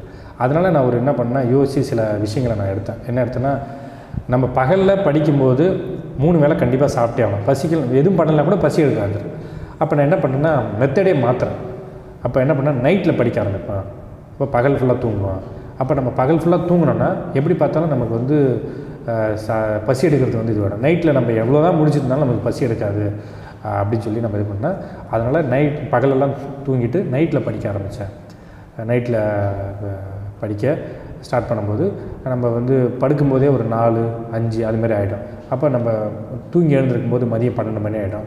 12 மணி ஆகிடுச்சுன்னா ஏதோ ஒரு கடையில் போய்ட்டு ஒரு 30 ரூபா, ஒரு 35 ரூபா கொடுத்தா சாப்பாடு சாப்பிட்டுட்டு வந்து அதுக்கப்புறம் வந்து நம்ம அதுக்கப்புறம் படிக்கிறதோ சம்திங் ஏதோ ஒன்று பண்ணுற மாதிரி இருந்துச்சு. அந்தமாதிரி தான் நம்ம இது பண்ணிகிட்டு இருந்தேன். 2012 எக்ஸாம் எழுதி முடிச்சுட்டு எக்ஸாம் முடிஞ்சோடனே அதுக்கப்புறம் கண்டினியூ பண்ண முடியல. ஏன்னா குரூப் 1 படிக்கணும். 2013 நோட்டிஃபிகேஷன் வந்துருச்சு, பிப்ரவரி மாதம் குரூப் 1 அப்படின்றாங்க. நமக்கு அதுக்கு பிறகு வசதியும் இல்லை, நம்மளுக்கு பெருசாக அது மேலே ஆர்வம் இல்லை. ஸோ அதனால் நம்ம ஒன்றும் பெருசாக இது பண்ணல. பட் இப்படியே இருக்கும்போது ரிசல்ட்டும் உடனே டிஎன்பிசியில் போட ஆரம்பித்தாங்க. அப்போ நமக்கு பெரிய நம்பிக்கை வந்துருச்சு. முதல்ல எழுதினா குரூப் 4 நம்ம ஃபெயில் ஆகிட்டோம், நமக்கு ஒன்றும் பெருசாக இல்லை. அடுத்தது விஓ எக்ஸாமில் வெயிட்டிங் லிஸ்ட்டில் இருக்கிறோம். அந்த போஸ்டிங் போக மிச்சம் இருக்கிற கொஞ்சம் பேரில் நம்ம இருக்கிறோம். ஸோ கிடச்சிடும் ஒரு நம்பிக்கை. அடுத்து குரூப் 2 எழுதுனா உடனே ரிசல்ட் வந்துச்சு. நல்ல ஞாபகம் இருக்குது, 2013 பிப்ரவரி மாதம் ரிசல்ட் வந்துருச்சுங்க. வந்துட்ட உடனே என் நம்பரை பார்த்த உடனே அவ்வளோ பெரிய சந்தோஷம். வீட்டில் ஃபோன் பண்ணி சொல்கிறேன், எல்லாருக்கும் அண்ணா அக்கா எல்லாரையும் சொல்கிறேன், எல்லாம் பெரிய மகிழ்ச்சி. ஏன்னா எந்த கஷ்டத்தையும் நான் அவ்வளோ சீக்கிரத்தில் வெளிப்படுத்தலை. நான் இவ்வளோ கஷ்டப்படுறேன், நான் சாப்பிடாமல் இருக்கிறேன், எனக்கு வந்து இவ்வளோ இத்தனை நாள் நான் உடம்பு சரியில்லாமல் இருந்தேன் அப்படி சொல்லி நான் வீட்டில் அவ்வளோ சீக்கிரத்தில் சொல்லிக்க மாட்டேன். நான் அப்படி இருக்கும்போது ஏன்னா அந்த கஷ்டத்தை வந்து அவங்களுக்கு கொடுக்கக்கூடாதுன்னு சொல்லிவிட்டு நான் அப்படி இருந்தேன். ரொம்ப என்ன சொல்கிறது, ஒரு இக்கட்டான சூழ்நிலை இருந்தேன். ஏன்னா நல்ல ஞாபகம் இருக்குது, ஒரு 2-3 மாதம் நான் வந்து காலை சாப்பாடுன்றதை சாப்பிடாமே இருந்தேன் ஒரு காலகட்டம். அதெல்லாம் ஸோ காலை உணவுன்றது வந்து தவிர்க்க வேண்டிய ஒரு சூழ்நிலை, தவிர்த்தே தீரணும். இப்போ நண்பர்கள் வந்து கூட சேராங்கன்னா கண்டிப்பாக நீ சாப்பிட்டோன்னா சாப்பிட்ருவோம். சப்போஸ் நண்பர்கள்லாம் யாரும் இல்லை, நமக்கு அவங்களுக்கு வந்து அவங்க கூட போக வேண்டிய சூழ்நிலை வரல, நமக்கு காசு பற்றாக்குறையாக இருக்குன்னா நம்ம என்ன பண்ணுவோம், அதை வந்து தவிர்த்துருவோம். ஏன்னா எப்படி பார்த்தாலும் நம்மளுடைய சாப்பாடு செலவு வந்து 2000 ரூபாய்க்குள்ளே வச்சுக்கணும். 1000 ரூபா வந்து வாடகை கொடுக்கணும், 2000 ரூபா வந்து நம்ம வந்து என்ன பண்ணோம்னா சாப்பாடு செலவு வச்சுக்கணும். 3000 ரூபா இவ்வளோ தான் எங்கள் அப்பாவில் என்னால் அந்த டைமில் கொடுத்து உதவி பண்ண முடிஞ்சுது, இது பண்ண முடிஞ்சுது. ஸோ இதெல்லாம் தாண்டி அந்த ரிசல்ட் வந்து பயங்கர ஒரு நம்பிக்கை கொடுத்துருச்சு. நண்பர்கள் மத்தியில், கிராமத்தில், ஊரில் எல்லாருக்கும் பரவாயில்லையே பையன் போய் டிஎன்பிசி பாஸ் பண்ணிட்டானேன்னு சொல்லிட்டு இது பண்ணுறேன். இன்டர்வியூக்கு என்னை வந்து கூப்பிட்றாங்க. டிஎன்பிசிலேருந்து இன்டர்வியூக்கு என்னை கூப்பிட்றாங்க. மார்ச் மாதம் என்னை கூப்பிட்றாங்க, இன்டர்வியூ கூப்பிட்றாங்க. ஸோ ஃபஸ்ட்டு டைம் இந்தியா சுதந்திரம் வாங்கி 1947 சுதந்திரம் வாங்கிட்டு 2013 கிட்டத்தட்ட பார்த்திங்கன்னா ஒரு 63 வருஷம் 66 வருஷம் நினைக்கிறேன். இத்தனை வருஷம் கழித்து ஒரு அகரசித்தாமூர் கிராமம், யாருக்கும் பெருசாக தெரியாத ஒரு கிராமத்தில் பிறந்த நான், அந்த கிராமத்திலேருந்து நான் வந்து இன்டர்வியூக்கு தயாராகி நேர்முக தேர்வுக்கு டிஎன்பிசியோட அந்த சேம்பருக்கு போகிறேன். நான் போயிட்டு உட்காந்து இன்டர்வியூ அட்டன் பண்ணுறேன். எனக்கு அதுவே பெரிய ஒரு நம்பிக்கை கொடுத்துச்சு. இந்த மாதிரி வந்து ஒரு கிராமத்தில், ஒரு அடிப்படை வசதி இல்லாத கிராமத்துலேருந்து வந்து இன்டர்வியூ அட்டன் பண்ணேன். நான் தான் ஃபஸ்ட்டு எங்கள் கிராமத்துலேருந்து நான் வந்து டிஎன்பிசி பாஸ் பண்ணி அந்த இன்டர்வியூக்கு போன ஃபஸ்ட்டு கேண்டிடேட்டு நான் தான். நான் போயிட்டு இன்டர்வியூ அட்டன் பண்ணிவிட்டு வரேன். எனக்கு அதுவே பெரிய சந்தோஷம். நான் அந்த சேம்பரில் கூட சொல்லிட்டு இருந்தேன், உனக்கு குரூப் 1 இன்டர்வியூ அப்போ என்னை கேட்டிருக்கும் போது நான் சொன்ன ஒரு பெரிய விஷயம் என்னென்னா, 2019 நடந்த இன்டர்வியூவில் நான் ஒரு எங்கள் கிராமத்தில் பிறந்து இத்தனை வருஷம் சுதந்திரம் பெற்றதுக்கப்புறம் நான் வந்து டிஎன்பிசியோட சேம்பரில் இங்கே உட்காந்து இன்டர்வியூ அட்டன் பண்ணுறது எனக்கு பெரிய ஒரு சந்தோஷம் சார் அப்படின்னு சொன்னேன். எனக்கு வேலை கிடைக்காது போகும், ஆனால் எனக்கு பெருமையாக இருந்த ஒரு விஷயம் வந்து அங்கே இது பண்ண வேண்டியது. அங்கேருந்து ஐஏஎஸ் ஆஃபீஸரு, ஐபிஎஸ் ஆஃபீஸர் முன்னாடி எங்கள் கிராமத்தை பற்றியும் எங்கள் அப்பாவை பற்றியும் பேசக்கூடிய ஒரு வாய்ப்பு எனக்கு வந்து அங்கே எனக்கு கிடச்சிது. அப்போ நான் பண்ணிட்டு வந்தேன். வந்துட்ட உடனே அப்போ வந்து என்னென்னா, ஒரே தேர்வு 2 விதமான ஜாப் கொடுப்பாங்க. இன்டர்வியூ போஸ்ட், நான் இன்டர்வியூ போஸ்ட், ரெண்டுத்துக்கு ஒரே எக்ஸாம் தான் வைப்பாங்க. அதுதான் கடைசி எக்ஸாமாக இருந்துச்சு. அப்போ நான் வரும்போது பார்த்தீங்கன்னா ரேங்க் கொஞ்சம் தள்ளி போயிட்டேன். அப்போ எனக்கு வேலையும் கிடைக்கல. 2013 கவுன்சிலிங் போகிறேன், எனக்கு வேலை கிடைக்கல. வேலை கிடைக்கலன்னா என்னென்னா, நான் இன்டர்வியூ போஸ்ட்டுக்கு நான் வேலை கிடச்சிடும், கன்ஃபார்மாக கிடச்சிடும். பட் இன்டர்வியூ போஸ்ட்டில் எனக்கு எதுவும் கிடைக்கல. அப்போ பாருங்களேன், ஒரு அறியாமை எப்படி வந்திருக்கு பாருங்களேன். படிக்கிற விஷயத்தில் அப்போ படித்து தான் தெரிஞ்சிருக்கேன், ஆனால் தெரியாமல் இருந்திருக்கேன். நான் போகும்போது பார்த்தீங்கன்னா விழுப்புரத்தில் பார்த்தீங்கன்னா 22 வருவாய் ஆய்வாளர் பணி வந்து காலியாக இருக்குது. அந்த கவுன்சிலிங்கில் ஸ்க்ரீனில் காட்டுது ஆர்ஐ போஸ்டிங்னு 22 இருக்குது. நான் அந்த விவரம் கூட, அந்த நோட்டிஃபிகேஷன் கூட படிக்காமல் நான் எக்ஸாம் படிச்சிருந்துருக்கேன். போகிறேன், 22 ஆர்ஐ இருக்குது, கண்டிப்பாக ஒரு ஆர்ஐ எடுத்து நான் விழுப்புரத்தில் வேலை பார்க்கணும் போகிறேன். போயிட்டு அங்கே போகும்போது தான் சொல்கிறாங்க, உங்களுக்கு வந்து இன்ஜினியரிங் ப்ரொஃபஷனல் கோர்ஸ் படித்தா அது எலிஜிபிள்ன்றாங்க. சரி ஓகே அப்படி சொல்லி அந்த வருத்தத்திலே திரும்பி வரேன். ரொம்ப கஷ்டமாக தான் இருந்துச்சு, ஏன்னா கவுன்சிலிங்கில் போயிட்டு வேலை கிடைக்கலையே அப்படின்றது. வந்த உடனே என்னாச்சுன்னா, ஊருக்குள்ளே ஒரு பெரிய ஒரு சந்தோஷம் என்னாச்சுன்னா, பையன் டிஎன்பிசி பாஸ் பண்ணிட்டான், வேலை கிடச்சிடும் அப்படின்னு சொல்லி ஊரில் கிடையாது அத்தனை பேர் வாங்க சொல்லிட்டாங்க. எனக்கு வந்து இன்டர்வியூ போஸ்ட்டில் கிடைக்கல, நான் இன்டர்வியூ போஸ்ட் தான் இருக்குது. பட் அதுக்கு எப்போ கவுன்சிலிங் வைப்பாங்கன்னு சொல்லி டிஎன்பிசி தான் முடிவு பண்ணணும். அது வந்து இருக்கிற சூழ்நிலையை பொறுத்து அவங்க முடிவு பண்ணுது. 1 மாதத்தில் வைக்கலாம், 2 மாதத்தில் வைக்கலாம், 5 மாதத்தில் வைக்கலாம், எப்படிலாம் வைக்கலாம். பார்த்தா எனக்கு 1 வருஷம் வரைக்கும் எனக்கு கவுன்சிலிங் வைக்கல. நம்ம ஊரில் இருக்கிறவங்களாம் என்ன பண்ணுவாங்க, ஒரு 7-8 மாதம் தாண்டின உடனே என்ன ஆகிடுச்சுன்னா, எல்லோரும் என்னை வந்து கேட்க ஆரம்பிச்சிட்டாங்க, வேலைக்கு போகலையா அப்படின்னு சொல்லி. அந்த மாதிரி ஒரு காலகட்டத்தில் எல்லாருக்கும் சொல்லி புரிய வைக்க முடியல. இல்லைங்க, இன்டர்வியூ போஸ்ட்டுக்கு வந்து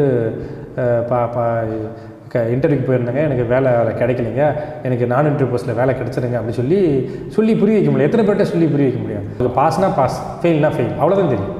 அதுக்கு பின்னாடி இருக்கிற உழைப்போ இல்லை வந்துடும் டிஎன்பிசியில் இருக்கிற நடைமுறையும் அவங்களுக்கு தெரியாது. அப்போ நான் 2014 வந்துருச்சு. ஒவ்வொரு புத்தாண்டையும் நமக்கு வந்து நல்லபடியாக முடிஞ்சுன்னு சொல்லி தான் நம்ம ஆரம்பிப்போம். அப்படியே போய்ட்டுருந்து 2014 பிப்ரவரி மாதம் 14ஆம் தேதி லவர்ஸ் டே அன்றைக்கி எனக்கு கவுன்சிலிங்கில் நான் போயிட்டு ஜாப் எடுக்கிறேன். தொழிலாளர் துறையில் உதவியாளராக எனக்கு பணி கொடுக்குறாங்க. போஸ்டிங் அசிஸ்டன்ட் போஸ்டிங்காக லேபர் டிபார்ட்மெண்ட்டில் எனக்கு கிடைக்கிது, கொடுத்துட்டாங்க. வீட்டுக்கு வந்தேன், எங்கள் அப்பா எங்கள் அம்மாவை நிற்க வச்சு அவங்க கையில் கொடுத்துட்டு சாஷ்டாங்கமாக அவங்க காலில் விழுந்து, இதான் உங்கள் பையன் மேலே நீங்கள் வச்ச நம்பிக்கைக்கு நான் கொடுக்குற ஒரு பரிசு, என்னால் முடிஞ்சது அப்படி சொல்லி அவங்கக்கிட்ட நான் கொடுத்த ஒரு இது. அப்பா அம்மா அவ்வளோ ஒரு மகிழ்ச்சி. அப்போ நான் குரூப் 1 படிக்கணும்னு சொல்லி ரொம்ப ஆர்வமாக இருந்தேன். 2014 எப்படியாவது படிக்கணும்னு சொல்லி போயிட்டு ஜாயின் பண்ணுறதுக்கு ஒரு தனியார் பயிற்சி மையத்தில் போயிட்டு நான் என்ன பண்ணுறேன்னா, ஜாயின் பண்ணுறதுக்காக 50,000 ரூபா நான் பணம் கட்டுறேன் மாதத்துக்கு. அப்போ வந்து பார்த்திங்கன்னா ஒரு 15,000 அப்படி தான் சம்பளம் கிடைக்கும். அப்போ நான் வந்து தொடர்ந்து 3-4 மாதம், கிட்டத்தட்ட 4 மாதமே 5 மாதமே சம்பாதிச்ச காசு அத்தனையும் நான் குரூப் 1 கட்டுறதுக்கு வந்து செலவு பண்ண வேண்டியதாக போயிடுச்சு. பெருசாக வீட்டுக்கு கொடுக்கல. அப்போ இன்றைக்கி கூட எங்கள் வீட்டில் ரொம்ப வருத்தமாக சொல்லுவாங்க, சம்பளம் வாங்கி இது வரைக்கும் ஒன்று கூட பண்ணலையாடா, ஒரு சாக்லேட் கூட வாங்கி கொடுக்கலன்னு சொல்லுவாங்க. நமக்கு அது சிந்தனை தெரிஞ்சுதுங்க நமக்கு அப்படின்னு சொல்லி இது பண்ணிட்டேன். அப்படியே 2014 வந்து கடந்துடுச்சுங்க. அதுக்கப்புறம் அப்படியே 2015 அப்படியே கடந்துடுச்சு. இடைப்பட்டத்தில் நான் வந்து ஒரு குரூப் 2 பாஸ் பண்ணியிருந்தேன். இன்டர்வியூ போஸ்ட்டுக்கு மறுபடியும் இன்டர்வியூக்கு போயிருந்தேன். பட் கவுன்சிலிங்கில் எனக்கு மறுபடியும் கிடைக்காம போயிடுச்சு. ஸோ இந்த 2012 ஆரம்பித்த இந்த ஜேர்னி 2015 வரைக்கும் பார்த்திங்கன்னா ஒரே ஒரு குரூப் 2 ஏவில் கிளியர் பண்ணி வேலையை வாங்கிட்டேன். மற்றதெல்லாம் எனக்கு வந்து வெயிட்டிங் லிஸ்ட்டில் அப்படின்ற மாதிரி இருந்துச்சு. ஒரு குரூப் 2 இன்டர்வியூ போஸ்ட்டு என்னால் கிளியர் பண்ண முடியல. பட் 2015 எனக்கு ஒரு நல்ல ஒரு நம்பிக்கை கிடச்சி. ஏன்னா இன்டர்வியூ வரைக்கும் போய்ட்டு நம்ம வந்துட்டுமே, 2 வாட்டி இன்டர்வியூ போயிருக்குமே, 2 வாட்டி அந்த டிஎன்பிசி கவுன்சிலிங் வரைக்கும் போயிருக்குமே அப்படின்னு சொல்லி ஒரு இது வந்துருச்சு எனக்கு. அப்போ 2015 மறுபடியும் ஒரு நோட்டிஃபிகேஷன் வருது. இதை விடவே கூடாதுன்னு சொல்லி உட்காந்து படித்தேன். அந்த குரூப் 2 அப்போ நான் கவர்மெண்ட் வேலையில் தான் இருக்கிறேன், அசிஸ்டண்ட்டாக இருக்கிறேன். மாதத்துக்கு 16,000 17,000 18,000 அப்படின்ற வாக்கில் நம்ம சம்பளம் வாங்கிட்டு இருக்கேன். வீட்டுக்கு 10,000 கொடுப்பேன், மிச்சத்தை நம்மளுடைய படிப்பு, இங்கே தங்குறதுக்கு சாப்பிட்றதுக்கு அப்படின்னு செலவாயிடும். அப்படியே போயிட்டு இருந்து அப்போ வந்து குரூப் 2 இன்டர்வியூ போஸ்ட் வந்து படிக்கணும்னு சொல்லி மறுபடியும் படிக்க போகிறேன். அப்போ போகும்போது பார்த்தோன்னா ஒரு 84 நாள் நான் லீவ் போட்டிருந்தேன். 84 நாள் லீவு போட்டு நான் வந்து குரூப் 2க்காக எப்படியாவது இந்த வேலையை வாங்கினேன்னு சொல்லி லாஸ் அப்பேயில் வந்து கவர்மெண்ட்டில் வாங்கியிருந்தேன். லீவ் போட்டு படிக்க வந்தேன். அப்போ நான் வந்து ஆதம்பாக்கம் அப்படின்ற ஊரில் வந்து தங்கியிருந்தேன். படிக்கிறதுக்காகவே தங்கியிருந்தேன். ஒரு ப்ரைவேட் இன்ஸ்டியூஷனில் நான் படிச்சுட்டு இருக்கும்போது இது பண்ணேன். அப்போ மறுபடியும் ஒரு சிக்கல். ஏன்னா ஒரு ஃபீஸ் வந்து ஒரு ப்ரைவேட் இன்ஸ்டியூஷனில் கட்டுறேன்னா ஒரு 40,000 கட்டுறேன்னு வச்சுங்க. 40,000 ப்ளஸ் நம்ம வந்து ஆஃபீஸ்க்கெல்லாம் போகாதனால 3.5 மாதம், கிட்டத்தட்ட 3 மாதம் நம்ம போகலை. ஒரு மாதத்துக்கு 18,000னா கூட 3 மாதத்துக்கு கிட்டத்தட்ட ஒரு 56,000 வந்து நமக்கு வந்து 54,000 வந்து நமக்கு வந்து என்ன சொல்கிறதுன்னா கிடைக்காது, சம்பளம் வராது. அப்போ 3 மாதம் சம்பளம் கிடையாது, 40,000 நம்ம கடை வாங்கி கட்டியிருக்கோம். அது இல்லாமல் ரூம் வாடகை கொடுக்கணும், சாப்பாடு செலவு பார்க்கணும். இப்படி கிட்டத்தட்ட பார்த்தோன்னா ஒரு 1லேருந்து ஒரு 1.5 லட்ச ரூபா வரைக்கும் நம்மளுக்கு வந்து தேவைப்படும் அந்த காலகட்டத்தில். ஏன்னா இதுக்காக நம்ம இன்வெஸ்ட் பண்ணுறது, நம்ம வந்து 3 மாதம் போகலையே, சம்பளம் மட்டும் வரலையன்றது கிடையாது. அந்த டைமில் நமக்கு இருக்கிற செலவுகள் வந்து ரொம்ப ஜாஸ்தி. ரூம் வாடகை, சாப்பாடு செலவு, ஃபீஸ் கட்டினது, அதுக்கப்புறம் நமக்கு சம்பளம் இல்லாது, இதெல்லாம் சேர்த்தோம்னா 1லேருந்து 1.5 லட்சம். ஏற்கனவே நமக்கு நல்லா தெரியும், 50,000 நம்மளுக்கு வாங்காதே 5 மாதம் நான் அடைச்சிட்டு இருந்தேன். இப்போ வேறு நம்ம வந்து இந்த 3 மாதம் லீவ் போட்டது வந்து பெரிய விஷயம். ஸோ அப்போ நம்ம செலவுகளை மறுபடியும் குறைக்கணும்னு சொல்லி நம்ம பிளான் பண்ணும்போது ஆதம்பாக்கத்தில் ஃப்ரெண்டோட ரூம், அவனுக்கெல்லாம் உண்மையாக ரொம்ப நன்றி சொல்லணும். அப்போ என்னுடைய சாப்பாடு வந்து மறுபடியும் அது ஒரு பெரிய சிக்கல். அப்படிங்கும்போது அப்போ தான் எனக்கு வந்து தமிழ்நாடு கவர்மெண்ட்டில் அம்மா உணவகம்னு சொல்லி ஒன்று இருந்துச்சு. அந்த அம்மா உணவகம் கிட்டத்தட்ட அந்த 84 நாளில் நான் வந்து ஒரு 75 நாளாவது நான் அங்கே சாப்பிட்ருப்பேன். என்ன மாதிரி அந்த காலகட்டத்தில் வறுமையிலேருந்து வந்து படித்த அத்தனை பேருக்குமே மிகப்பெரிய ஒரு திட்டமாக இருந்துச்சு. எங்களுக்கெல்லாம் இது பண்ணுச்சு. நான்லாம் சந்தோஷமாக போய் சாப்பிட்டேன், வயிறார சாப்பிட்டு வந்து தான் படித்தேன். இந்த மாதிரி நேரத்தில் நான்லாம் வந்து 2014 நான் எப்போ வேலைக்கு போனோன்னா அதுலேருந்து இன்னை வரைக்கும் நான் வந்து எங்கள் அப்பா கிட்ட நான் காசே வாங்கவே மாட்டேன். படிக்கிறேன், ட்ரெஸ் எடுக்கிறேன், எதுக்குமே. ஏன்னா நான் சம்பாதிக்க ஆரம்பிச்சிட்டேன். நம்மக்கிட்ட இருந்தால் கொடுப்போம், நம்மக்கிட்ட இல்லைன்னா நம்ம வந்து இது பண்ணுவோம்னு சொல்லிட்டு தான் நம்ம இருந்தேன். அப்போ வந்து அங்கே சாப்பிட்டு அந்த குரூப் 2 படித்து எழுதியிருந்தேன். நல்லாவே எழுதினேன். எனக்கு வருஷம் கழிச்சு ரிசல்ட்டில் நம்ம பாஸு. மறுபடியும் இன்டர்வியூக்கு போகிறேன். 2018 இன்டர்வியூ போஸ்ட், அதுவும் கோஆப்ரேட்டிவ் டிபார்ட்மெண்ட்டில் சீனியர் இன்ஸ்பெக்டர் அப்படின்ற ஒரு கேடரில் நமக்கு வேலை கொடுக்குறாங்க. இந்த போஸ்டிங் வர்றதுக்கு முன்னாடியே 2017 எனக்கு வந்து குரூப் 1 எக்ஸாமும் நான் வந்து தயாராகிருந்தேன். ஏன்னா இது பண்ணும்போது நான் இன்டர்வியூ போஸ்ட் வர்றதுக்கு முன்னாடி தான் எல்லா எக்ஸாம் எழுதியிருந்தேன். வருஷத்துக்கு ஒரு கால்ஃபர் வர மாதிரி நம்ம எழுதியிருந்தேன். அது எனக்கு முக்கியமான ஒரு தருணமாக இருந்துச்சு. ஏன்னா 2017 பிப்ரவரி மாதம் ப்ரிலிம்ஸ் எக்ஸாம் எழுதி அதுக்கு ரிசல்ட் வருது. ஜூன் மாதமும் ஜூலை மாதமும் ரிசல்ட் வருது. வீட்டில் இருக்கிற எல்லார்ட்டையும் சொல்லிவிட்டு அன்றைக்கி நைட்டே கிளம்பணும், எனக்கு இன்னும் 45 நாள் தான் டைம் இருக்குது, நான் போய் படிக்கணும் அப்படி சொல்லி நான் கிளம்புறேன். ஏற்கனவே குரூப் 2 படித்த ஒரு அனுபவம் நம்மளுக்கு இருக்குது. ஏற்கனவே குரூப் 2 வந்து நம்ம 2016 எழுதின அந்த அனுபவம் நமக்கு இருக்குது. ஸோ அதனால் நம்மளுக்கு ஓரளவுக்கு சிலபஸ் வந்து கவர் ஆகாமல் இருக்கேன். ஏன்னா குரூப் 1 9 மெயின்ஸுக்கு இருக்கிற சிலபஸ் 9 யூனிட்டு, அதில் 3 யூனிட்டு தான் வந்து பார்த்திங்கன்னா குரூப் 2. நம்ம குரூப் 2 ஏற்கனவே நல்லா எழுதியிருக்கிறதுனால அந்த அனுபவம் இருக்கிறதுனால நம்ம மீதம் படிக்க போகிறது 6 யூனிட்டு தான் அப்படி சொல்லி நம்ம ஒரு தெளிவாக இருக்கணும். 45 நாள் கையில் வச்சுக்கிட்டு நம்ம சென்னை வந்து படிக்க ஆரம்பித்தேன். என்னால் எவ்வளோ முடியுமோ அதை சிறப்பாகவே நான் படித்தேன். நம்ம தமிழில் தான் படிக்கிறேன். 3 நாள் நல்லாவே எக்ஸாம் எழுதினேன்.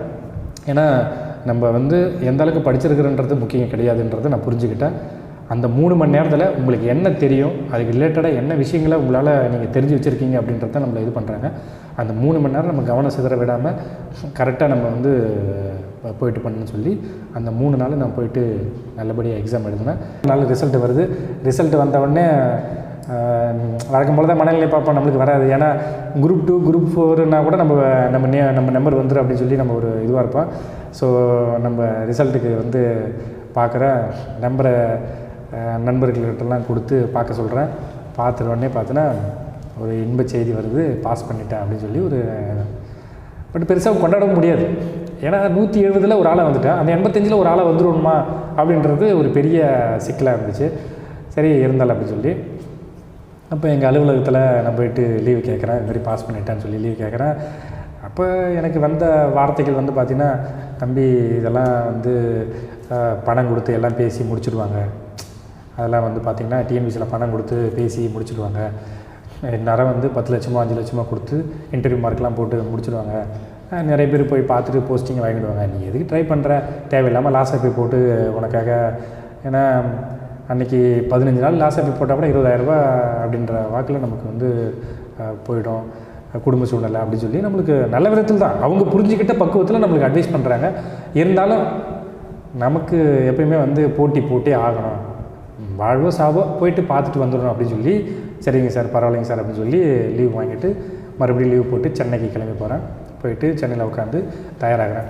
அப்போ எனக்கு தெரிஞ்சு நண்பர்கள் சொன்ன விஷயம் என்னன்னு கேட்டால், ஒரு குரூப் 1 ஆஃபீஸராக உங்ககிட்ட இருந்து என்ன எதிர்பார்ப்பாங்க அப்படின்னு சொன்ன விஷயம் கேட்டால், உங்கள்கிட்ட இருக்க தைரியம், உனக்கு விஷயம் தெரியுது தெரியாத போகுது, உனக்கு வந்து அந்த சுச்சுவேஷனை ஹேண்டில் பண்ணக்கூடிய பக்குவம் இருக்கிறதான்னு தான் பார்க்குறாங்க.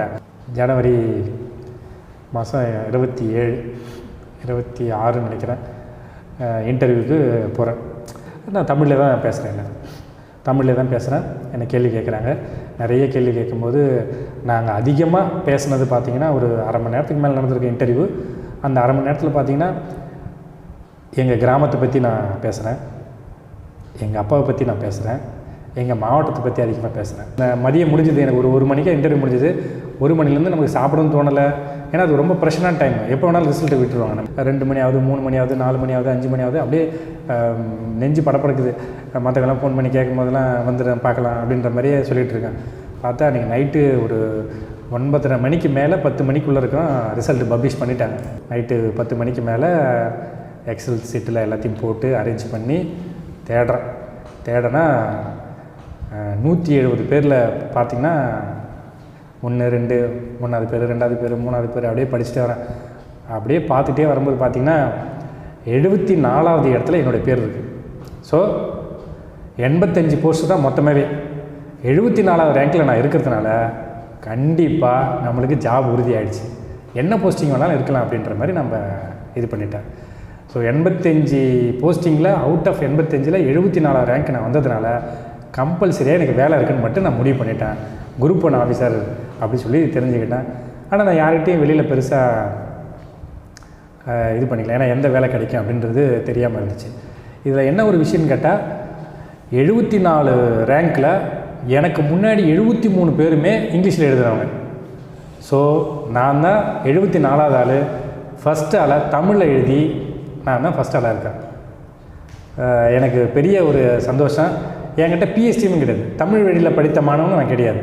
ஒருவேளை தமிழ் வழியில் படித்த மாணவனாக இருந்தால் நான் தான் 2019 நடந்த இதில் வந்து பார்த்தீங்கன்னா நான் தான் ஃபஸ்ட்டு ரேங்காக இருந்திருப்பேன். பிஎஸ்டிஎம் படித்ததில் நான் தான் ஃபஸ்ட் ரேங்காக இருந்திருப்பேன். இல்லை, எனக்கு அடுத்ததும் பார்த்திங்கன்னா யாரும் பிஎஸ்டிஎம் இல்லை. கிட்டத்தட்ட பார்த்தீங்கன்னா 80 ரேங்க்கு 81வது ரேங்க்லேயே யாராவது, எனக்கு நினைவு சரியா இல்லை, அவர் தான் வந்து அப்போ தான் ஃபஸ்ட்டு தமிழ் மீடியத்தில் படித்தவர் வந்து இருக்கார். ஸோ அப்போ எனக்கு பெரிய ஒரு சந்தோஷம். பரவாயில்ல, எவ்வளோ மித்து நம்ம காதில் நம்ம கேட்டிருப்போம், எவ்வளோ நாள் நம்ம சங்கடத்தில் இருந்திருப்போம், எவ்வளோ நாள் விரக்தியில் நம்ம இருந்திருப்போம், எவ்வளோ கஷ்டங்களில் வந்து நம்ம பயங்கரமாக இருந்திருப்போம். அவ்வளோ விஷயத்தையும் நம்ம பிரேக் பண்ணி, அதுவும் எனக்கு எங்கள் கிராமத்துலேருந்து வந்ததே எனக்கு பெரிய ஒரு சந்தோஷம்.